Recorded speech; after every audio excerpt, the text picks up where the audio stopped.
The events that unfolded in the fantasy football world this weekend are the exact reason for today's video. It is the preseason panic meter. Based on the news that we are hearing out of training camp, preseason games, how panicked should you be before your fantasy football drafts? Ty, the entire reason for this video was Ashton Jeanty, right? Immediately over the weekend, goes down at practice. Oh, he can't put weight on his leg. Is it a major knee injury? He's done for the year. Mike Washington, draft him as a top 25 bat. Oh, Ashton Jeanty's just got a sprained ankle. It's not a long-term injury. We don't know if he's going to miss any time, but oops, just an ankle sprain.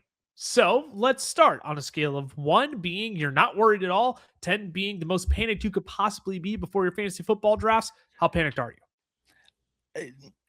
It's hard to say anything but like a 6, just because of because I look at this from the perspective of if you've drafted already, you're absolutely panicked.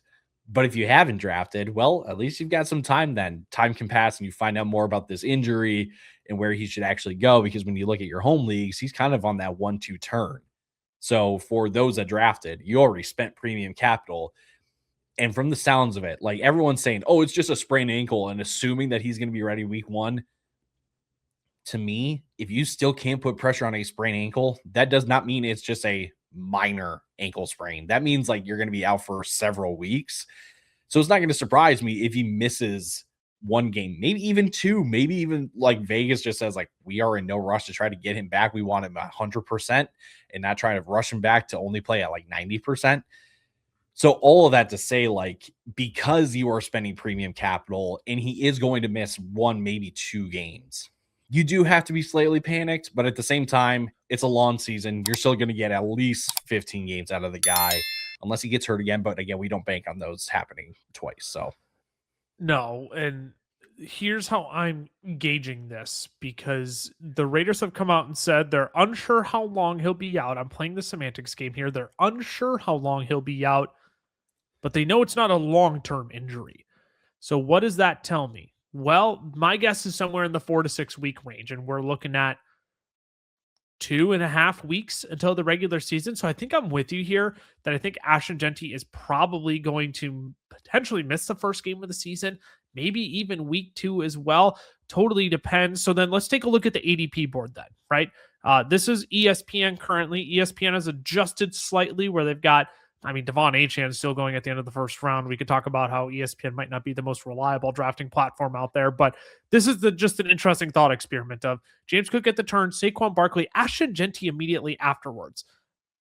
Where are you drafting Ashton Jeanty in this great wall of running backs here? And I'll flip it over to a different platform because I want to see what it looks like over on Sleeper. You know, like ESPN is definitely a fascinating one because this is almost the inverse of how like I would actually draft the running backs. Like I don't mind James Cook. I don't mind Saquon. I don't mind Derrick Henry, but I'm much more infatuated with Kenneth Walker and Chase Brown and Omarion Hampton this year. So it's hard to say like based on ESPN, like where I would take him or, you know, just basing it off of other platforms. But I feel like he's still like kind of a mid to late 2nd round pick because again, you're still going to get 15 games out of the guy, assuming that he stays healthy and doesn't pick up another injury at all. So this is where, again, based on like ESPN, if I'm at that 202 spot and I am sitting there, Ashton Jeanty's right there, or heck, I'll just even say this. I'm sitting there at the 206. Ashton Jeanty is still available, but Ken Walker's still there, Chase Brown's still there, and Omarion Hampton's still there. I'm still passing of Jeanty just because I like the other guys, not because of the injury. But if I'm staring down Jeremiah Love or Ashton Jeanty, I'll still take Jeanty even though he's going to miss the game or 2. See, I think if you're just looking at this great wall of running backs of, again, over on Underdog, this is updated today, Jeanty, Saquon, Kenneth Walker, Chase Brown, Hampton, Achane, Derrick Henry. Like, I think I'm still looking at Derrick Henry potentially, Omarion Hampton. Like I think he's the last player to just go in that range for me. I think he kind of belongs somewhere in between Derrick Henry and Jeremiah Love, if you're asking me. So if I'm putting myself on a panic meter, I'm like a 5, right? I think I'm dead in the middle of, I'm not concerned about this being a long-term injury if the Raiders aren't, but I do think you're going to lose out on some early season production here as well. So let us know down in the comments where you think Ashton Jeanty should actually be on the panic meter. If you haven't hit that subscribe button yet, make sure you do that as well. Turn on the notification bell so you know when all of our newest content goes live to help you make more informed decisions in your fantasy football league this year. And we'll have some fun. We'll laugh along the way as well. Another player going in this great wall of running backs tie is Omarion Hampton. Tyler Biadasz, the center for the Los Angeles Chargers last week, went down with what is confirmed to be a torn ACL for the season. We've talked about on this show how the guard center guard combo for the Chargers last year was absolutely abysmal. So you take a hit here with Tyler Biadasz coming in from free agency, potentially a Mike McDaniel selection, TBD, to be debated. So now they replace him with Jake Slaughter, rookie out of Florida, is going to be playing center for this team. Where are you at on Omarion Hampton? Because again, we know the weakness for this team was along the offensive line. It does seem like you are going to get Rashawn Slater back as well, who's been held out of camp because his knee has been flaring up again and bothering him. Seems like he's going to be back soon, but where are you at on Omarion Hampton? Omarion Hampton for me is also kind of a 5 or a 6. I'll say 5.5. Fascinating. Okay. Because I'm worried about the fragility of this offensive line. I'm worried that, hey, maybe Rashawn Slater, yes, is practicing and comes back, but then like we get into week 2 of the season and we're still dealing with knee flare-ups and all that kind of stuff. Jake Slaughter out of Florida, the rookie center, like I didn't mind him as a prospect, but again, this is a rookie center, so that there's some risk that comes with that. And I'll be honest, I don't think their guards are really cut out to be like it doesn't give me any, I guess, like comfort knowing what that interior is. Like Cole Strange is the only one where I'm like, at least he's familiar with McDaniel, right? So it's like that's where the word like just fragility comes into mind, because I'm just like, man, this is so much more boom bust than any of the comments that McDaniel said it earlier in the offseason about like, well, I don't, each running back is going to have, a role in this backfield and we're going to roll with the hot hand and all that stuff. That didn't give me as much worry as the fragility of this offensive line. And now losing Tyler Biadasz, it's a massive hit. It's a massive hit. So that's where I sit like 5.5, maybe even leaning 6, kind of on the same scale as Jeanty. But the thing that I can bank on with Hampton is that even with the offensive line in the state that it's in, it's going to be better than it was last year. It should, at least, right? It should. Can I plead the case why I'm only at like a 2.5 or a 3 on Omarion Hampton? Oh, please do. Please do. I look, I'm not going to say that the hits to the offensive line aren't concerning, aren't of note, aren't worth adjusting the season-long projections on Omarion Hampton. I'm not advocating for that. I honestly think Mike McDaniel doesn't need a stellar offensive line to coordinate a stellar run game still. He's one of those guys where I think he can create a run scheme that can play behind a middle of the pack offensive line and still be wildly successful. I mean, you even just take a look at when he produced both Raheem Mostert and Devon Achane for top 10 finishes in 2023. I mean, you got Teron Armstead and Connor Williams that season. You had multiple injuries at the guard center guard combo throughout that season as well. Robert Hunt ended up on injured reserve that year as well, just to take one name for instance. And yet Mike McDaniel was still working magic with those guys. So for me, I moved Omarion Hampton down. He's my RB5 originally. He's down to my running back 8 now in my rankings. So I'm not saying there isn't reason for concern, but I was projecting the like breakout explosion season. Now I'm like, you know what? I think I'm still like bullish on Omarion Hampton. I still think he's a top 10 back this year. The breakout is less likely, but I just still have complete trust in Mike McDaniel, knowing what he did behind a lesser offensive line on the Miami Dolphins back in 2023 with Raheem Mostert and Devon Achane, who both posted top 10 finishes that season. So that's my case for Omarion Hampton. Does that sway anything for you? Because I do think that's the important piece of context that I look back on and say, I'm not panicked. I'm only at like a 2.5, 3, but my projection did come down. Yeah, we're not superstitious. We're a little stitious kind of vibe, right? Of like, it's not, it's not sound the alarms. And I think that's the counter to make of just like, hey, it's about it's about trusting Mike McDaniel. It's about trusting the system that he has in place to get the most out of everybody, despite maybe their previous stops and their previous play at those stops. It just gives me a bit of, and again, the reason why I would say, again, the 5.5 is, what if we can't get, like, what if it doesn't work? There is still the possibility that it doesn't work and that it's just got to happen in other ways for Omarion Hampton. But the thing that I'm still at least semi-confident in that won't push me over the edge to a 6 or even to a 7, I still think having Justin Herbert as your quarterback in a Mike McDaniel system is going to do more than we're anticipating the run game, or at least at this point, right? The passing game and what Justin Herbert can do to get the ball down the field should still set up Omarion Hampton to have, to be amongst the league leaders in rushing touchdowns, I think, this year. But do you really want to take the chance on just touchdowns? That's up to you, and that's up to me. I think you and I would be more comfortable. Yeah, we're still in on that. Some people may not be.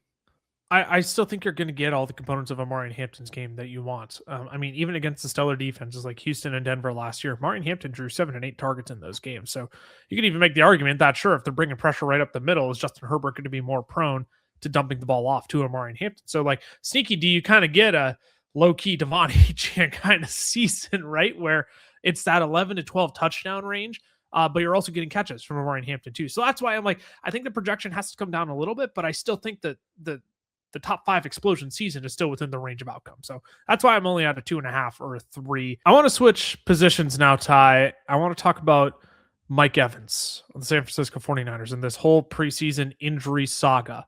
And I want to draw out the timeline for people and why Mike Evans is coming up here. I used to not mind drafting Mike Evans this preseason over on Underdog.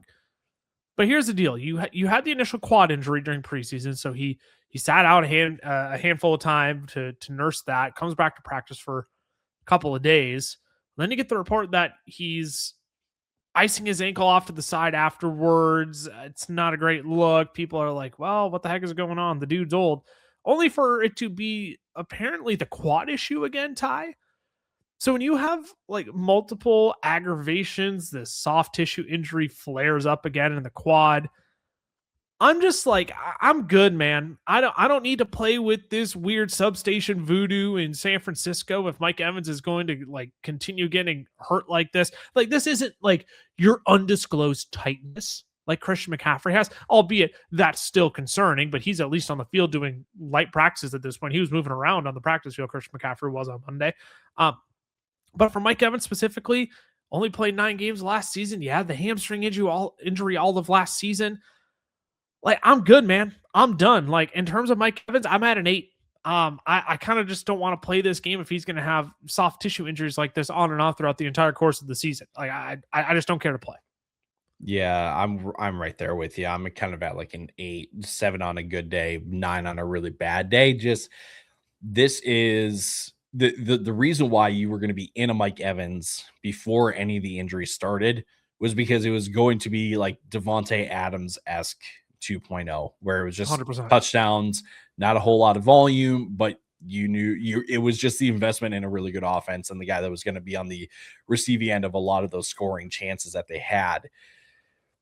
But like you said, like if we're gonna be playing at like 90% throughout the entirety of the year with the risk that we could be out for extended periods of time because of this reoccurring issue or this nagging injury, whatever kind of vernacular you want to use with this, I will pass on Mike Evans then. And especially like it's kind of like the nail in the coffin almost, just because like when I look around at home leagues and I'm like, man, who are some receivers that go right around Mike Evans?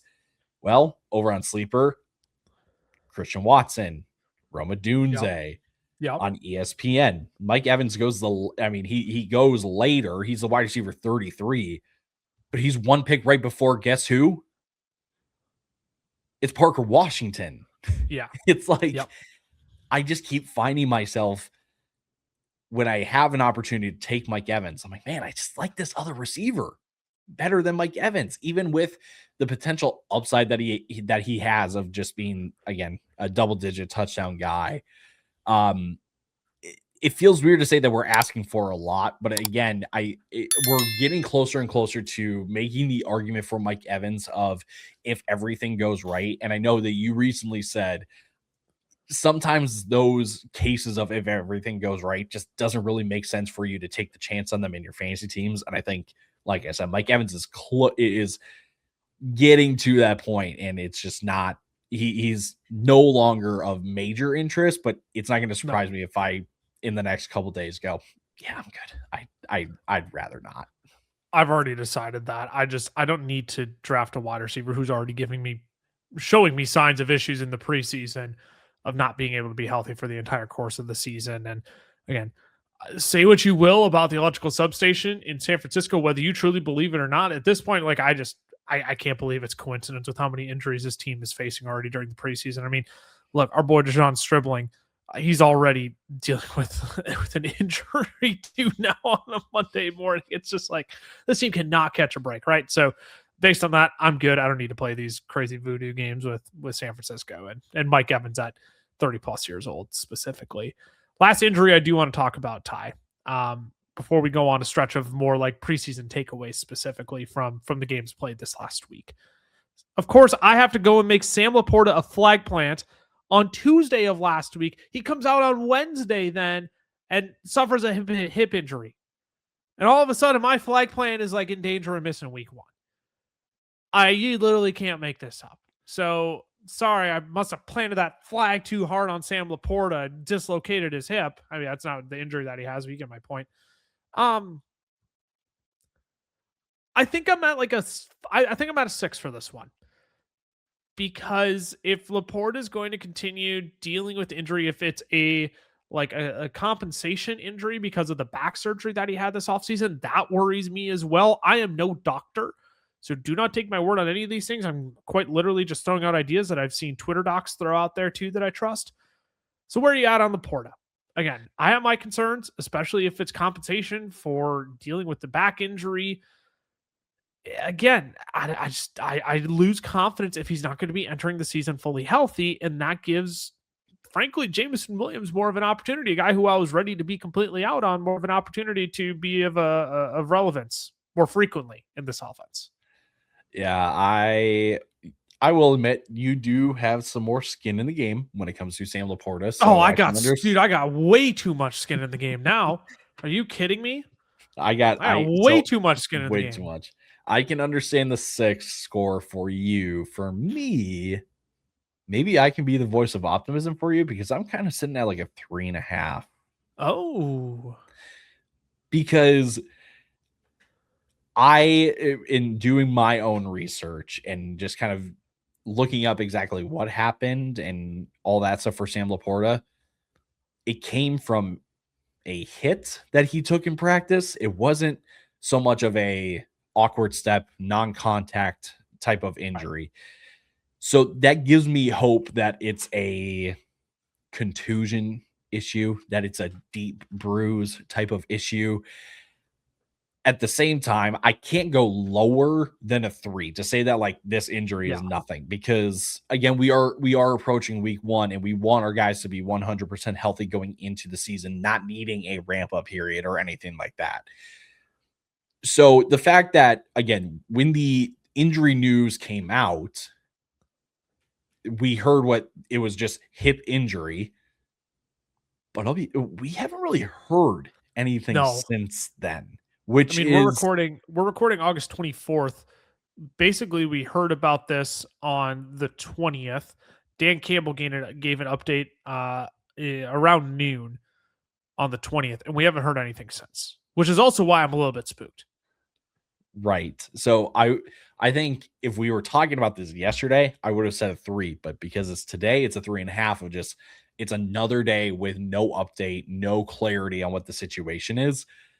So again, like I said, I think the mechanics of the injury give me not as much worry as it does for you, but the longer that we go with no answers, no clarity, or if we get even more kind of ambiguity in terms of the explanation of what's going on, that panic score of mine is going to slowly start creeping up towards yours. Yeah, 15% of Sam LaPorta in Underdog drafts right now. We'll get you up to a 6 pretty quickly. So today's show is brought to you by our friends over at Underdog, where you can get into the game this season playing Pick'em. It's extremely simple. Just pick higher or lower on 2 or more of your favorite players. For example, I'll pick the higher on Justin Jefferson, Jamar Chase, and Xavier Worthy. If I played $10 and got all 3 of them right, I would win 60 just by watching football. And that's the beauty of Pick'em. You can track your picks and your wins while you enjoy the game. Now, if you're not on Underdog yet, scan the QR code on your screen or use our code FELLAS when you sign up, because new customers will get $50 in bonus funds when you play your first $5 on the app. Plus, Underdog will give you a free pick to use in your first entry. Again, that's code FELLAS over on Underdog. Now let's get you back to the rest of the show. All right, let's move on to some actual preseason game takeaways. We've talked a lot about injuries, Ty. There's also games that were played, and we should probably talk about whether or not we're panicked as well, based on what we've seen so far through 2 weeks of preseason action. Carnell Tate, man, oh boy. Cam Ward, it's not looking good right now. It is not looking good right now. He has looked basically any of the issues that you still saw on his college film coming out still exist very plainly. Carnell Tate has been targeted 5 times, 0 receptions from Cam Ward thus far. You know, I'm fine that he's playing the Z across from Calvin Ridley here in preseason. I think that's probably where I would want to play Carnell Tate, but this to me, Ty, is if Cam Ward can't get it together, am I blowing up a pick around the wide receiver 30 in my home league drafts? And that's what I'm starting to get scared of. Yeah, this one is it's not so much Carnell Tate that we're worried about. It's everything else going on in Tennessee with Cam Ward. And is he actually going to have enough time to throw? And again, like, we like the talent that is Carnell Tate, but this offense seems very much set up to just try to get the ball out quick. And that plays right into not Carnell Tate's game, not Calvin Ridley's game, but to Hill Robinson's game. Of course, the PPR merchant himself. Who else? Who else? Who else? I'm gonna sit here. I'm gonna sit at a 7 here for Carnell Tate. Of just, again. Oh wow. Okay. This is not a team that I want to be super invested in. And when, again, you look at your home leagues over on Sleeper, Christian Watson and Roma Dunze, even the running backs that go right here too, DeAndre Swift. Yeah, I would like DeAndre Swift. Jadarian Price. I'm not going to sit here and say that I'm hot and bothered by Jadarian Price, but I'm slowly getting more and more interested in Jadarian Price. So this one is, like I said, it's a 7 until I see some sort of improvement. And when I say improvement, that's a very generic way of just saying, like, when I see the Titans get better, then I might have some interest. Crap together. Yeah, we can't. I'm just going to say it. We can't be scrambling out the pocket and then getting caught from behind by a linebacker that's admittedly Supermaning to try to knock the ball out, but still gets the ball out of your hand. Like, that's, again, it's a situation, it's a team that I don't want to be invested in, and neither should you. It's not as bad as the Cleveland Browns. I don't want to say that, but this is like, why are we suppressing Cleveland Browns players in drafts? Well, because the quarterback position is a mess right now, and unfortunately, Tennessee, I don't want to say they have that same problem, but it's like, man, I'm not seeing anything from Cam Ward that gives me any confidence that I should be taking Carnell Tate, again, around that wide receiver 30. When you hear, I know I'm switching screens a lot over on YouTube, but like, let's go back to the ADP over on Sleeper here. Yeah, Carnell Tate going wide receiver 28. Why would you not just wait 4 rounds later and scoop up Wan'Dale Robinson, a wide receiver 44? Exactly like what you're saying. Like, if it's going to be this bad, let's take the guy who's going to be a PPR merchant, who's going to have to get the ball in his hands quick if the pocket is collapsing on Cam Ward. The cost benefit analysis all of a sudden says, yeah, I should just take if I'm going to invest in this offense, let me just take the lesser option. And that sucks because I love Carnell Tate. I absolutely love Carnell Tate. But man, if Cam Ward can't deliver the football based on what we're seeing in preseason, if they can't get that connection going, yeah, I'm sitting at a 6.5, 7 here. And if I'm a Carnell Tate truther, if I'm excited about Carnell Tate this year, I think I would be worried based on what we're seeing from the quarterback position from the Tennessee Titans this preseason. Josh Jacobs is an interesting conversation, Ty.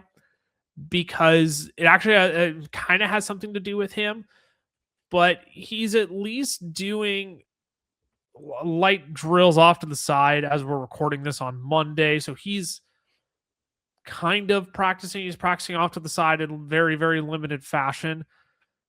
But now that Marshawn Lloyd is out there playing, who's like looked good in preseason, 67% of the snaps with Jordan Love this last week. He got 80% of the rush attempts in those snaps. And he also had a 43% route participation rate, and he caught a nice little touchdown on a Texas route as well. That was a slick little route that he ran to get that score. Any level of concern or panic on Josh Jacobs for you? Because obviously we have the legal pending stuff. I haven't mentioned any of that for the reason. It's more so of like, hey, all of a sudden, when Marshawn Lloyd puts together a healthy string of outings here, he's not that bad of a player. Do you actually have something here behind Josh Jacobs? Do you limit Josh Jacobs' workload? Where are you at on the panic meter for Josh Jacobs? And this isn't to say Marshawn Lloyd is going to come in and take his job. Like, I don't want people to hear what I'm not saying. I hate that we're in the day and age that I actually have to freaking give that context of, I'm not saying Marshawn Lloyd is coming for his, he might be the new RB1. No, that's not what I'm saying. I'm saying Marshawn Lloyd has strung together a nice few outings, and it probably means something in terms of Josh Jacobs' stock. How much is what we're discussing? So, Ty, panic meter, where are you? I'm trying to find the right number for my explanation. So I'll give the explanation first, and maybe I just talk my way 3 into units. A number.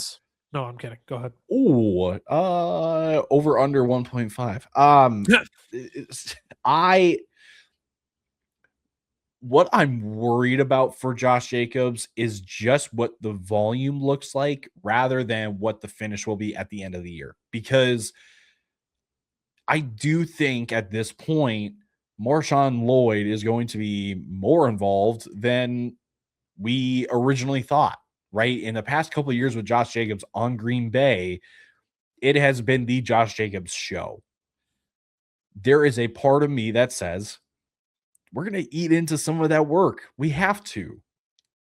But at the same time, I'm not going to overreact because, like you said, Marshawn Lloyd is not going to overtake Josh Jacobs.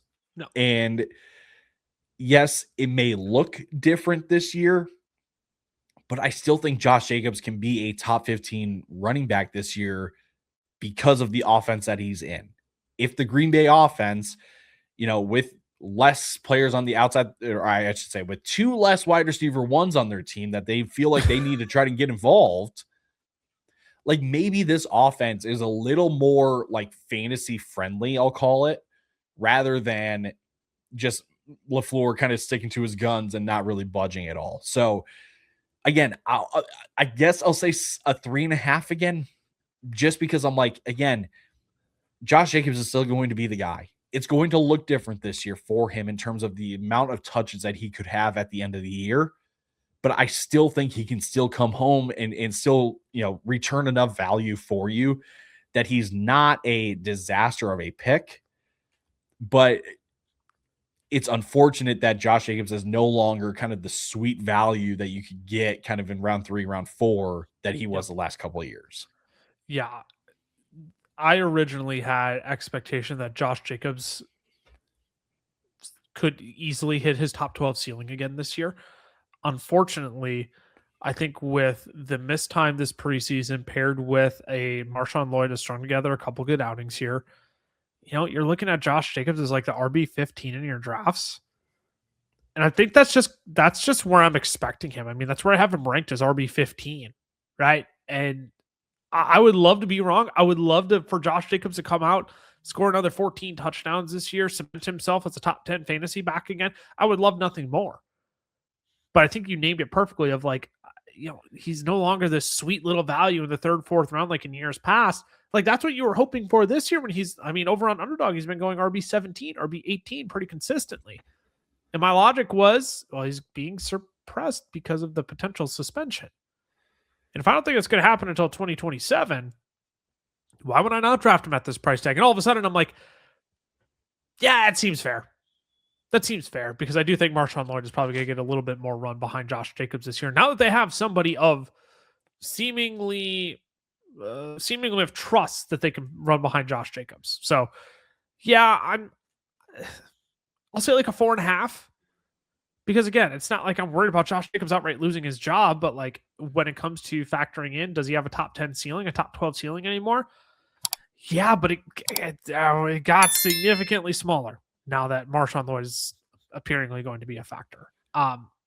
We'll move on to another Josh. How about Josh Downs of the Indianapolis Colts? Now, Josh Downs had quite a bit going for him this preseason tie because everyone is, Alec Pierce on the PUP list, still not practicing.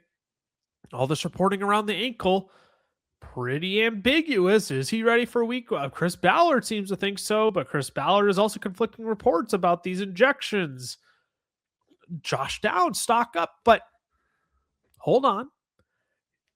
Here comes Keenan Allen with the Money in the Bank briefcase coming out to cash in on Josh Downs. Signs a 1-year, $8 million contract with the Indianapolis Colts. And now all of a sudden you have to ask, does the leading target getter for the Los Angeles Chargers last year eat into Josh Downs? So my question, Ty, is I'm sitting at like a 6.5 for Josh Downs because, and the reason why I say 6.5, not because I think Josh Downs is a non-factor, but more so, again, you're looking over on Underdog, you're seeing drafters take him near that like low end wide receiver 3 range. And I'm just wondering does Keenan Allen come in and suck up a bunch of those easy targets? Because when he was playing in Los Angeles last year, like Keenan Allen was still lining up on the outside. It's not like he was just a slot exclusive player for the Chargers. He was still lining up on the outside, which I think if Alec Pierce misses time as well, if he does come back, is Keenan playing in those 2 wide receiver sets ahead of Josh Downs? This could sort itself out in a multitude of ways, which is why I'm at a 6.5 for Josh Downs. Not because I think he's a complete bust, but all of a sudden that steam that he was getting up at draft boards, I think I think it should come falling down relatively quickly. So do I take the moment to victory lap this? Because I did say that I was not going to take Josh Downs a single time in my fantasy drafts this year, way back in, what was that, June? Was that July? I think June we did that video. I think disastrously bad picks. You said Josh Downs. So, like I'm kind of sitting at a 2 from that point of view. But when I look at this like objectively, I can't help but say that I'm sitting at a 6 as well, because Keenan Allen, I no one has said this like explicitly, but it feels like it's heavily implied. Keenan Allen's not going to do a whole lot here in Indianapolis.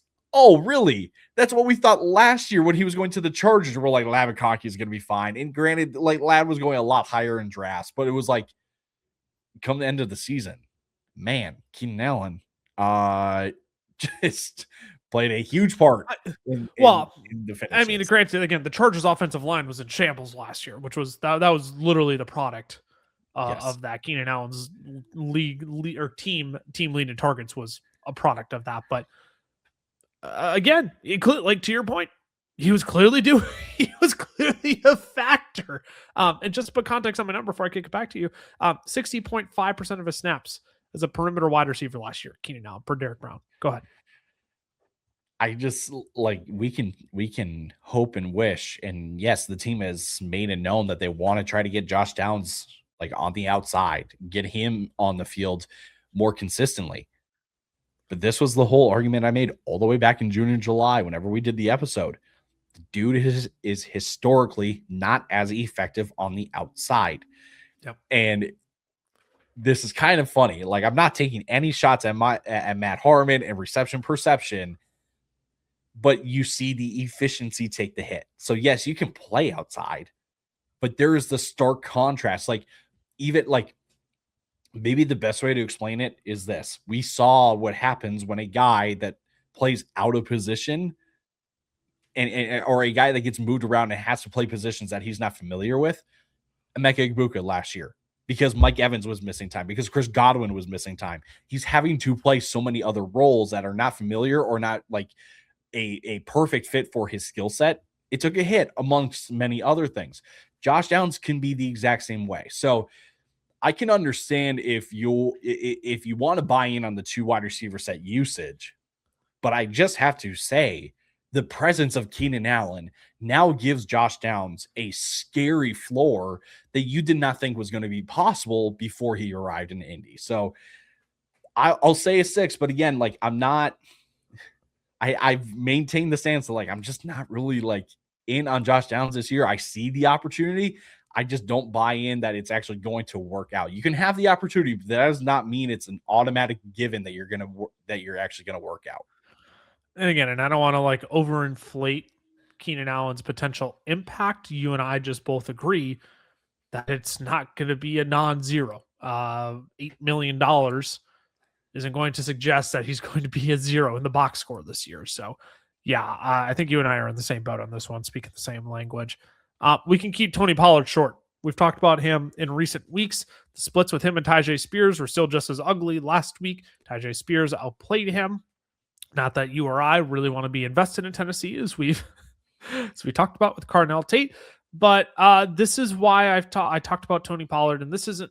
I don't say this to victory lap, but like there's a reason why people in the fantasy space say don't play fantasy football scared. Do not play for safety, because you know what? Even if you do try and play for safety, safety isn't always guaranteed, Ty, which I think is the case here for Tony Pollard, because people could look at him at RB29 and say, yeah, you know what?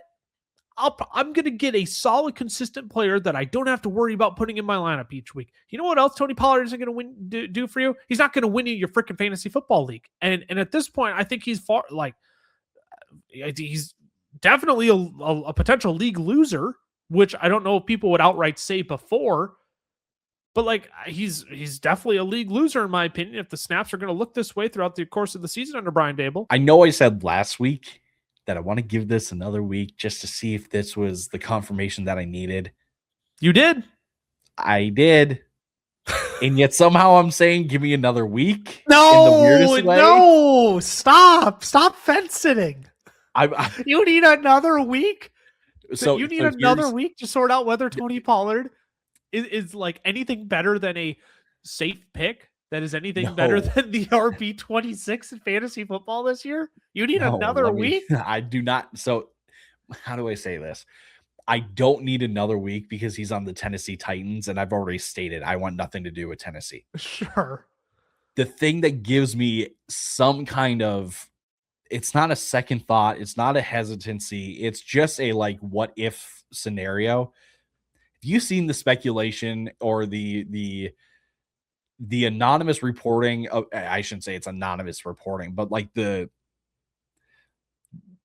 reports that there was a meeting sometime during the offseason about, hey, some of the science says, hey, you should probably play your guys like 25 to 30% of snaps in the preseason so they don't, have major wear and tear throughout the season.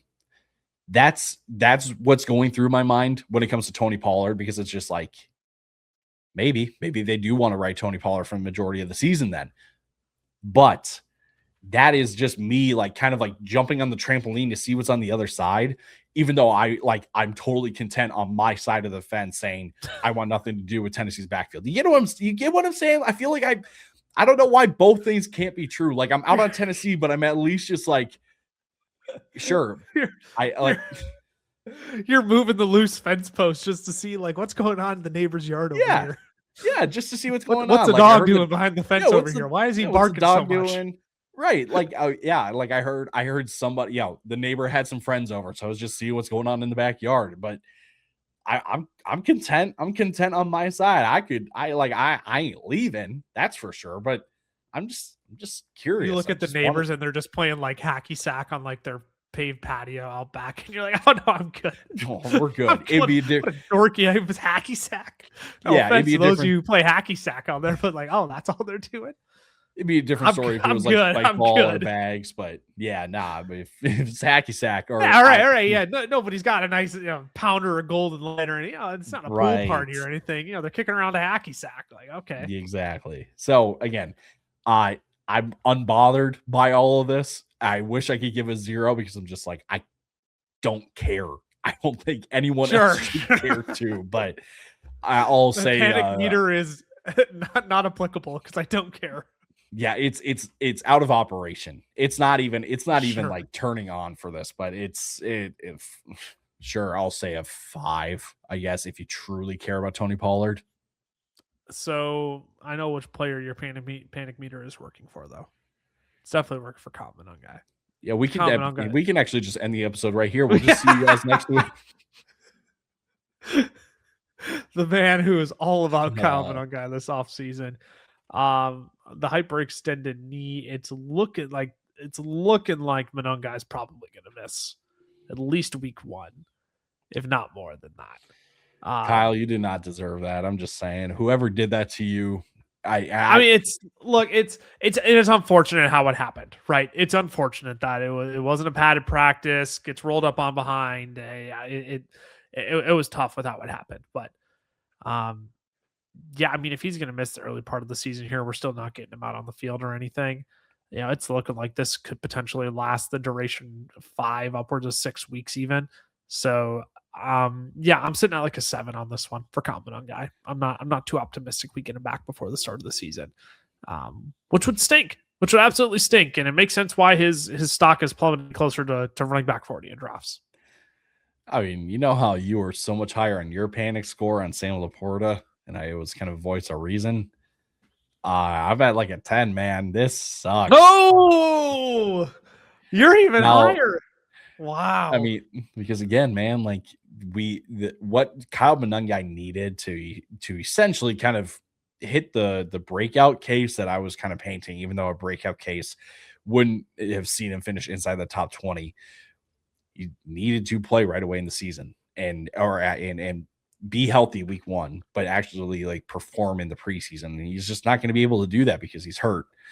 I don't think, I'll say this, I don't think Kyle Monangai's spot is in jeopardy because he's missing time. No. But it is just going to be unfortunate that this is more looking like a second half of the year type of play than it was anything that you could potentially bank on and work with at the beginning of the season. We'll put a pin in it there. If you liked having the ADP board in front of you, if you're watching over on YouTube right now, that's actually a free tool that we offer over at fantasyfootballfellas.com, where you can also get our rankings, our full season projections, and countless tools to help you make more informed decisions in your league this year. Some of those are paywall, just to be transparent on the front end. But again, fantasyfootballfellas.com if you want access to so many other tools and features to help you perform better in fantasy football leagues this season.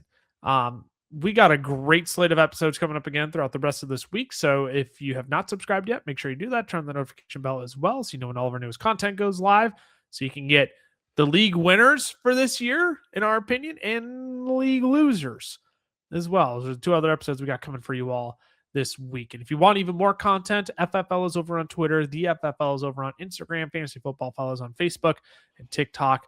If you're a YouTube truther through and through, Fantasy Football Fellas Shorts. You're there too. All separate content from our podcast. Nothing recut up. You're getting fresh content over there. Similar takes, sure, but like different themes of videos. We have a little bit more fun over there. Can make it a little bit more topic specific. So go give those a watch as well if you need some more fantasy football content to help prep for what's probably going to be one of the 2 biggest draft weekends of the entire offseason, Ty. So make sure you get followed. Make sure you get prepared over on our pages, fantasyfootballfellas.com. I'm at Lucas Wencl on X, Tyler_Plath. For Ty, again, we'll be back tomorrow with some league winners for 2026 fantasy football. We'll see you then. Deuces.